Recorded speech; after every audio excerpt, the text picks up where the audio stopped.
Vallabha Girivaradhari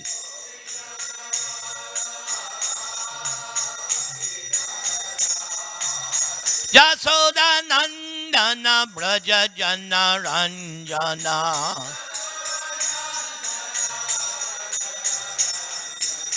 Jamuna Tira Vanachari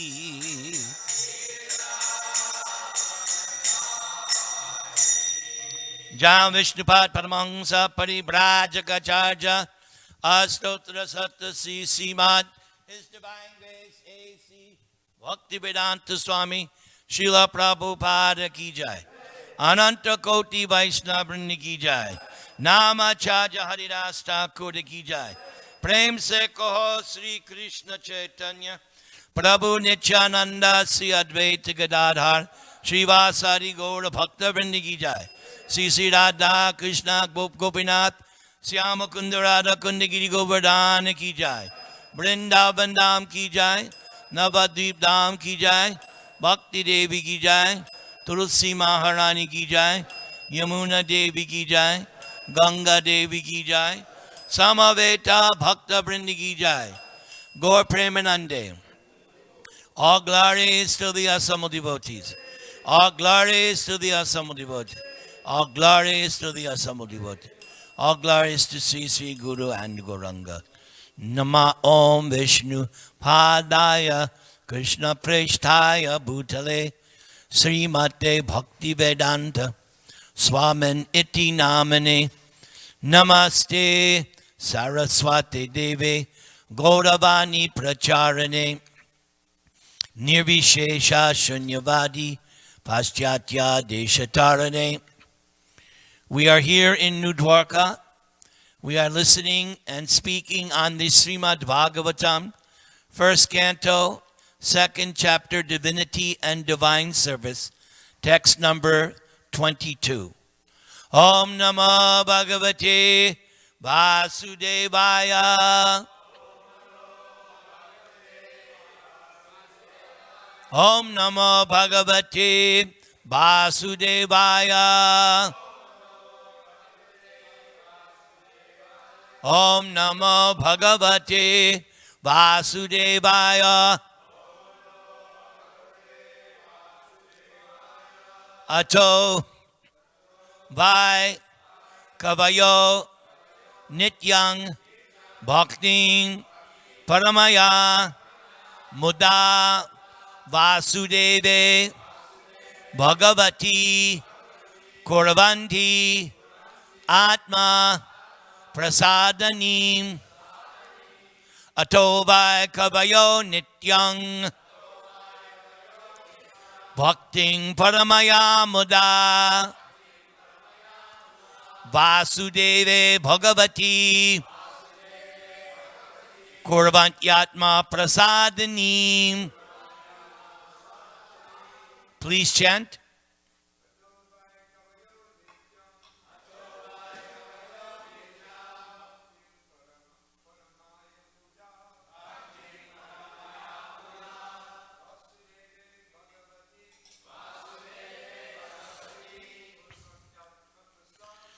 Kurvantyatma Prasadanim Atobhai Kavayo Nityang Bhakting Paramaya Muda Vasudeve Bhagavati Kurvantyatma Prasadanim Atobhai Kavayo Nityang Bhakting Paramaya Muda Vasudeve Bhagavati Kurvantyatma Prasadanim Atobhai Kavayo Nityang Bhakting Paramaya Muda Vasudeve Bhagavati Kurvantyatma Prasadanim Atobhai Kavayo Nityang Bhakting Paramaya Muda Vasudeve Bhagavati Kurvantyatma Prasadani. Ladies, Ato vai kavayo nityang Bhakting Paramaya Muda Vasudeve Bhagavati Kurvantyatma Prasadani. Ato vai kavayo nityang Bhakting Paramaya Muda Vasudeve Bhagavati Kurvantyatma Prasadani. Anyone else? Tovai Kavayo Nityang Bhakting Paramaya Muda Vasudeve Bhagavati Kurvantyatma Prasadani. Ataha, therefore, vai, certainly, kavaya, all transcendentalists, nityam, from time immemorial, bhaktim, service unto the Lord, paramaya, supreme, muda, with great delight, Vasudeve, Sri Krishna, Bhagavati, the personality of Godhead, Kurvanti, do render, Atma, self, Prasadani, that which enlivens. Please repeat. Certainly, therefore, since time immemorial, all transcendentalists have been rendering devotional service to Lord Krishna, the personality of Godhead, with great delight, because such devotional service is enlivening to the self. Purport by His Divine Grace, the ISKCON founder, Acharya Srila Prabhupada Ki. The speciality of devotional service unto the personality of Godhead, Lord Sri Krishna, is specifically mentioned herein. Lord Sri Krishna is the Swayam Rupa personality of Godhead, and all other forms of Godhead, beginning from Sri Baladev, Sankarshana, Vasudeva, Aniruddha, Pradyumna, and Narayan, and extending to the Purusha avatars, Guna avatars, Leela avatars, Yuga avatars, and many other thousands of manifestations of the personality of Godhead, are Lord Sri Krishna's plenary portions and integrated parts. The living entities are separated parts and parcels of the personality of Godhead. Therefore, Lord Sri Krishna is the original form of Godhead, and He is the last word in the transcendence. Thus, He is more attractive to higher transcendentalists who participate in the eternal pastimes of the Lord. In forms of the personality of Godhead, other than Sri Krishna and Baladev, there is no facility for intimate personal contact as in the transcendental pastimes of the Lord at Vraja Bhumi. The transcendental pastimes of Lord Sri Krishna are not newly accepted, as argued by some less intelligent persons. His pastimes are eternal and are manifested in due course once in a day of Brahmaji, as the sun rises on the eastern horizon at the end of every 24 hours. Trinadapi sunichena, tarodiva sahishnuna, amanina manadena kirtaniya sadahari. Hare Nama, Hare Nama. Hare Namaiva Kevalam Kalo Nastyeva, Nastyeva, Nastyeva Gatir Anyata. I open with an excerpt from a book by Hayagriva Das called Vrindavan Days, because it substantiated something I said maybe a month or two ago when we started this first canto. Prabhupada says humbly, I am simply Vrindavan's messenger. His demeanor suddenly very serious and reflective. Vrindavan is revealed in the heart of the sincere devotee. In reality, it is not on any map, nor is it part of any country. It was in Vrindavan that I first began writing, not for name and fame, but because my Guru Maharaj told me, quote, spread the gospel of Krishna in the English language, end quote. Although he gave that instruction in 1935, I hesitated, not knowing how to go about it or how to write. Then 20 years later, my Guru Maharaj began appearing in my dreams, telling me to give up household life and go to Vrindavan. After several of those dreams, I knew that the time had come. My children were grown, and I could leave my wife in their care. So I came here, and eventually, by Krishna's arrangement, stayed at this most sanctified place, Radha Damodar. It was here that I began writing. I thought, it may be published or it may not be published. That does not matter. I will write for purification. That's all. Actually, it was my Guru Maharaj speaking through me.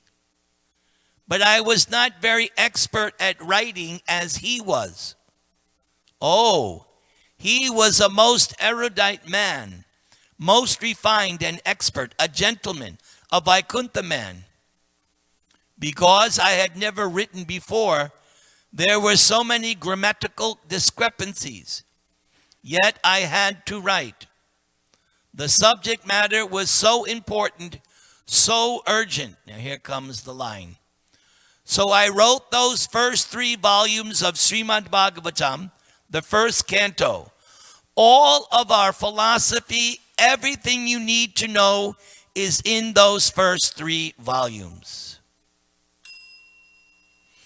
By Krishna's grace, I managed to collect money to get them printed, and I took them with me on the boat to New York. I didn't go to America empty-handed.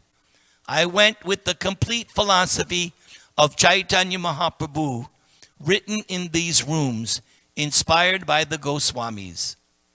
That's what is pushing this Krishna consciousness movement. If I have been successful, it is because I have delivered my Guru Maharaj's message intact, without change or deletion. That is parampara. The bona fide guru is like the postman delivering a message. He doesn't open the mail and write his own opinion. You may like the message or not, take it up or not. I have done my duty. I have delivered it. And it all began here. Therefore, these Radha Damodar rooms are the hub of the wheel of the spiritual universe. Nobody writes like Srila Prabhupada. Srila Prabhupada ki. So there are many things in that excerpt. But let's stick to today's verse of Srimad Bhagavatam. So this word, kavaya, all transcendentalists. So we have yogis, they can be considered transcendentalists. We have jnanis, they can be considered transcendentalists, not the karmis. Karmis are not transcendentalists. They're material. And then, of course, we have the bhaktas, the devotees. So, all the transcendentalists, and notice this word nityam, from time immemorial, we should always remember that what we're doing is not some new religious movement. When Archita and I go to the high schools and colleges, one of the first things Archita says, we are not an NRM, new religious movement. No. This is the ancient philosophy. The ancient, actually, Sanatan Dharma. The original religion, philosophy, spiritual culture. No beginning, no middle, no end. Sanatan. It's always there. Like the soul. Never was there a time when I did not exist, Krishna says. Nor you, Arjuna, nor all these kings. Neither in the future shall any of us cease to be. Right there, Krishna is asserting, you've always existed. You were not born. Another verse of Bhagavad Gita. The soul is not born. It does not come into existence, has not come into existence, and will not, because it's already there. It's always been there. Like I always say to audiences, get used to yourself. You're not going anywhere. So, since time immemorial, so this process, what we're doing, is the eternal process of God and self-realization. Please, always remember that. This is not something new. They, out there, that's what they want to do. They want to lump you in. Oh, you new. No, no, no. We are old. We're very old. We're the oldest, but the freshest, and the hippest, and the coolest. Yes. And there's that verse in the 4th chapter of Gita. Many, many persons in the past became purified by this knowledge of Bhagavad Gita. It's not something that's been going on. Then that beautiful word in the verse, bhaktim. Such a beautiful word. Service unto the Lord. And our spiritual master, Srila Prabhupada, has explained this service to the Lord in all of his books, practically on every page. Loving devotional service. I like to preach to audiences that devotionals, bhakti is a practical demonstration of one's love for God. Anyone can say, I love God. Or a boy might say to a girl, I love you. But the girl is going to say, yeah, don't talk, show me. Spend some cash. Take me here. Take me there. Do this, do this. Jump up and down like a monkey for me. Then I will accept you. So, bhakti means a practical demonstration of how one shows, yes, I love God. I am eternal servant of God. There must be some demonstration. We are doing it right now. We could be doing so many things today. Right now on the 405 freeway, zoom, zoom, zoom. Well, actually, they can't go zoom, zoom. There's too many cars. But they wish they could go zoom, zoom, zoom. But we are here, nice atmosphere, mode of goodness, calm, peaceful, and we're hearing the message of Godhead. This is the first service. You notice, if you study Ramananda Roy's answering Lord Chaitanya's questions, what is the goal of life? Lord Chaitanya rejects this, rejects. But then when he quotes that verse from Lord Brahma to Krishna, that when you start to hear the message of Godhead from the devotees, that's when Lord Chaitanya said, yes, this I accept. We are doing exactly what Lord Chaitanya approves. Sitting and hearing the message of Godhead. It all begins from this. For myself, I always try to remember, as the day goes on, as the years go on, we sometimes get sidetracked. We get distracted, diverted. But then, inevitably, you come to that point, rock in the hard place, up against the wall. What do? Again, back to basics. Sit down and hear. Hear from the spiritual master. Lava matra, even 1/11th of a second, hearing from Srila Prabhupada can destroy so much Maya. So much, just by hearing. Go on hearing as much as you can hear. Then when you've heard, go out and chant. Go out and preach. Repeat what you have heard. Simple. Prabhupada said it in that excerpt from Hayagriva's book. That point, I've used that point so many times, I didn't know where it was from. That we're simply like a postman. That's it. And then, Prabhupada again, what's he saying? They may like or not like. That's their problem, not my problem. They have a problem. All right. Maybe my presentation could be more innovative, could be sweeter, could be more clever. I'll work on that. But the message cannot change. That's the most important. See, sometimes in the material world, they get caught up with the external and forget about what's the actual message being stated. They overlook that and they critique, but that style, you're missing the point. The point is, what is the message? And the Bhaktivedanta message is surrender to Krishna.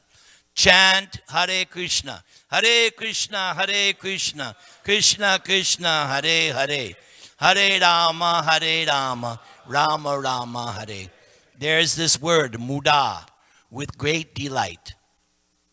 Same thing in Bhagavad Gita, because I always preach. Everything you want to say, it's there in Bhagavad Gita. What does Krishna say? That, what is that? Susukam kartum avyayam. Not just sukam. Sukam means happiness, pleasure. Susukam, very pleasurable, very happy, very easy if you stay awake. It is very easy, this process of Krishna. How difficult it is to sit and listen, unless you fall asleep, then that's a different story. That's why I have to say, Krishna! Now they woke up. Many tricks of the trade. But how difficult it is to sit and listen. It's not, a child can do. Anyone can do, anyone. So with great delight, this Krishna consciousness activities with great delight. Then there's this nice word, Vasudeva. Vasudev. One who is all-pervading and conscious of his status, all-pervading. The son of Vasudeva. That is Lord Sri Krishna. And again, just for emphasis, because someone may think, Vasudeva, there are so many Vasudevs. There's so many Jims and Bobs and there's more than one of you. So, just to make, someone may say, oh, Krishna. But then Bhagavati, personality of Godhead. That changes everything. The personality of Godhead. And then Kuravanti, do render. Do render for others' benefit. Atma. But what does it happen? Atma prasadanim. Enlivening to the self. Your real you. Not the you see in the mirror. The real you. Step outside your body. I want to talk to you. So this Krishna consciousness, and there'll be more verses coming after the same idea, enlivening to the self. Because everybody is hedonistic. Everybody is looking for pleasure. If you've ever read that Reservoir of Pleasure book, such a nice, in one pamphlet, you can understand Krishna consciousness. This is Prabhupada's genius. You get one book from Prabhupada, you got it. First time I read the first book, Transcendental Teachings of Prahlad Maharaj. Small pamphlet. But as I read it, I said, wow, this is what I've been looking for. Then the back page, Prabhupada was like this. Very stern. I said, yeah, this is my guru. I like this guy. So it's enlivening to the self. Everybody's looking to become happy. Everybody, no exception. But the problem is we don't know how and where to find happiness. So Bhagavatam is teaching, you do this devotional service, you'll become happy. A few weeks ago, I was discussing with one of my esteemed God brothers, and I was thinking about the things we said for weeks after. So this material world is like a prison. You may be like a demigod. All right. They're still prisoners. How is you still have a prison? How can a demigod be a prisoner? Material body. As Krishna himself says in Bhagavad Gita, all are places of misery, from top to bottom. This is Krishna's words in Bhagavad Gita. From the highest planet down to the lowest, all are places of suffering, no exception. So, they're suffering, but as like first class, nice, but still prisoner. The fact that I have a material body means I'm a prisoner. When you go to the prison, how do you determine the prisoners? They have the suit, orange or whatever color it is. By that orange suit, you distinguish, oh, here's the warden, here's the prisoner. So, in the same way, how do you know you're a prisoner? You got a material body. We're all prisoners. Now, if you're living in a prison, do you think the prison is meant for your enjoyment? Is that why they have a prison? It's not designed for your enjoyment. It's specifically designed for your suffering. So the mere fact that I have a prison suit known as a human body means I'm suffering. Now, the Maya is, although I'm suffering, I think I'm enjoying. That's Maya. I'm suffering, but I think I'm enjoying. That's the greatest gaffe of all. Maya is great. Now, what we take as happiness simply is a lessening of the suffering. We're suffering, and sometimes there's a little relief. Like right now, I'm going through a certain physical condition. So sometimes it's very uncomfortable. Then later on in the day, there's a little, but I'm suffering. That's part and parcel of this material world. Trump is president of the United States. He's suffering. I don't care if you're Mr. Bill Gates or that, you're suffering. You may not think you're suffering, but you're suffering. And once we come out of this material engagement, then the enjoyment begins. And devotional service is the means and the ends how to get out of suffering. Simply by doing devotional service, that's it. Just do devotional. Hear, chant, remember, worship, pray. But especially hearing and chanting, you begin to come out of the material identification.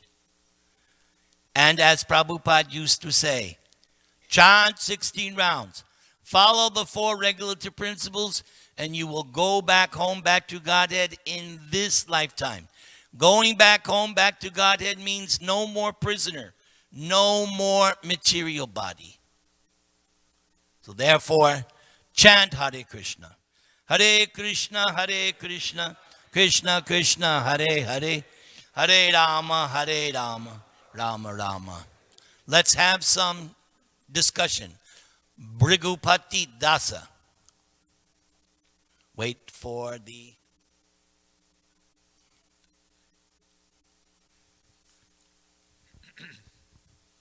Thank you, Prabhu. So is it possible to be suffering but be happy at the same time? No, you think. That's the whole thing. You think you're happy. Well, no, the only way to be happy is to perform devotional service. Okay, but you're performing devotional service, but you mentioned you're going through a physical condition, and, sometimes it's better than other times, but on the whole, you're suffering. So my question is it possible to be suffering but be happy, spiritual happy at the same time? Well, Prabhupada demonstrated that.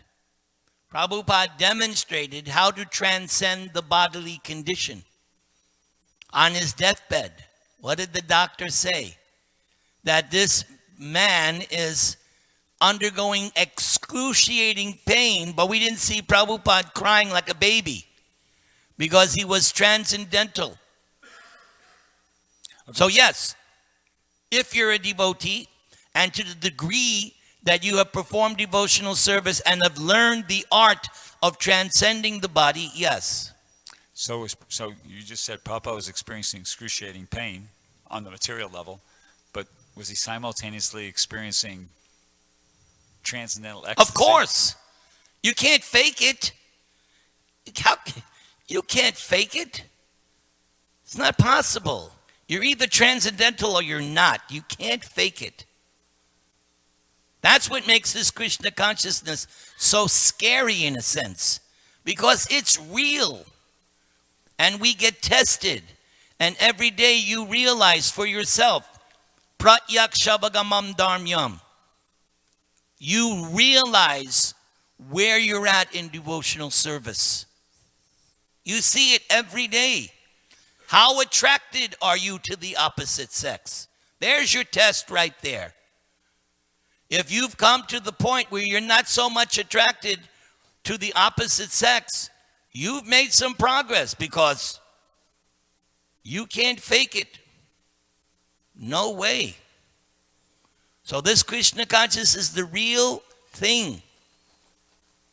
You either are making real advancement in Krishna consciousness or you're not. More discussion. Okay, you. Prabhu. Thank you, Prabhu, for the wonderful lecture. I was distributing book at the Long Beach Convention Center at the Comic Con. There was one gentleman, he came up to me several times saying, "We are just having wonderful time here." And these guys, he's pointing me to the Christians. They are holding this kind of signs, just, wants us to go to hell. Because the sign was saying that, ask me why you deserve hell. That's the sign of the Christians. And he was telling me that you guys are very nice. Of course. He was telling me... We're the best. He was pointing to Nirantara Prabhu and myself, that you guys are very nice, very calm and peaceful, talking to us. My question is, the guy was telling me that they are having, wonderful time there. He thinks he's having a wonderful... Do you want to do comment? Would you have gone there any other reason than to preach? Answer this question. Would you have gone there for any other reason but to preach? No. Of course. Why? Because it's stupid. You have a higher taste. Just like when you go to India, you see the hogs, how they live and how they eat, their whole living existential condition. You don't want to be like that. Why? You know better. But the hog doesn't know. The hog thinks, I'm happy, man. Now, it's all relative.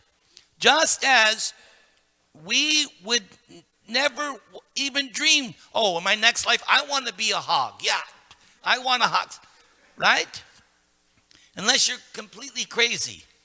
So in the same way, when you become transcendental, you look at this human condition or even demigod condition and you say, no, that's suffering. I want to go back home, back to Godhead. You have a question. You think you're okay? See? He thinks he's okay. All right. No, but you are because you're a devotee. I'm just making a joke. Yes, boss. Oh, thank you for a wonderful class. Jai. And just in when you're speaking, I'm thinking that in Krishna consciousness there is suffering, but it's transcendental. In other words, if there's a Ekadasi, we suffer because you don't eat any grains. Getting up early in the morning, it's suffering. There is a certain degree of suffering, bodily and mentally. And there's suffering about following the four regulative principles, not taking intoxication, illicit sex, gambling. Some people, they really suffer from that activity, and a devotee does too. But I think that what's really amazing is tapo divyam. It's for divyam. It's for that transcendental position. One becomes purified. So, yes, there is suffering in Krishna consciousness, but that suffering is actually beautiful. Like you suffer from when you fast all day for Janmashtami. But at the end of that day, you're totally in ecstasy that you were able to suffer for Krishna, and it creates this transcendental happiness. So yes, we suffer, but that suffering is for the eternality of existence. Good. More discussion. Sachitanoi. If I would tell someone who just came out of the restaurant, he just ate, he's plenty, he's fed, he feels satisfied, and I say, here, take, you're hungry. Come on, eat it, you're hungry. He says, what do you mean you're hungry? No, you need this. He says, how do you know? Isn't it that sometimes we use that example that the index of the face reflects your happiness or distress? Yes. So saying that, sometimes we can say also that there are material happiness, isn't it? What's that? There is material happiness. Of course, but there's different degrees. But although there's material happiness, from a transcendental viewpoint, it's still suffering because the happiness is limited and temporary. Bhagavad Gita. So, we're speaking here from relative terms. Yes, you've been dunked in the water. All right, you come out. That's great, man. That's all right. Just wait a few more minutes. You're going back in. So yes, obviously there's material happiness, but it's limited and temporary. The soul is never going to be satisfied. I can't get no satisfaction. The soul will never be satisfied with limited and temporary happiness. It wants the same thing in reservoir pleasure. We're looking for Amrita, unlimited. And Lord Chaitanya says, this chanting of Hare Krishna gives you a taste of the full nectar. This is how we go out and preach, because we know they may be laughing and smiling and drinking and thinking they're having a great time. But don't worry. Within a couple of hours, they'll be miserable again, because every material pleasure is like this. You come up and then you come down. Crash.